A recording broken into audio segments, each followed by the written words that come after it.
So today we're going to replace a crank sensor in this 2011 Santa Fe that has an intermittent hard starting.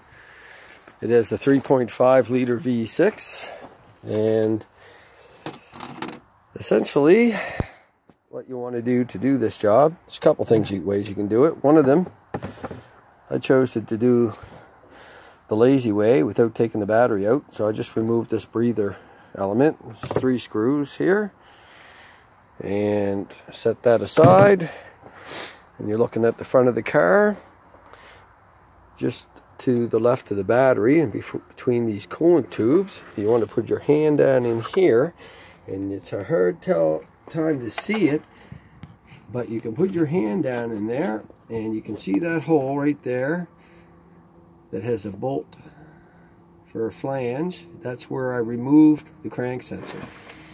So this is at the bell housing on the transmission, just below the front cylinder head, right next to where the bell housing of the transmission bolts to the engine. There's essentially one connector and one bolt. I've already removed it. Here's the old sensor, and no physical damage. Here is the new sensor, and they look different because the new one is an aftermarket sensor versus the factory original equipment sensor. And there's about a $60 price difference, so that's self-explanatory. Normally I would probably suggest taking this battery out. It would make this job a lot easier, but I took the lazy way out. So what you want to do is put your hand down in there, unclip the connector, and then take the bolt out, and the sensor pulls right out. The next thing you want to do is take a piece of sandpaper, and you want to clean the top of that transmission where the sensor sets.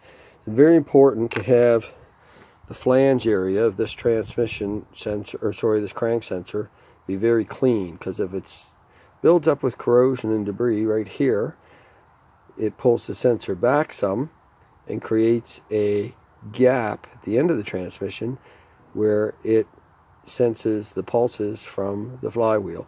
So you want to have this area clean with no debris, so you have the proper clearance here on the end of it. Very important, or it will give you a weak signal and won't work very good. So I've already sanded that, so I'm going to spray a little bit of grease, fluid film around this to keep it from corroding. And essentially you're going to put your hand down in here and find the slot that it goes in. Make sure it seats completely, and it did, no problem. And you can see the sensor is in place. I just have to put the bolt in there and plug the connector back in,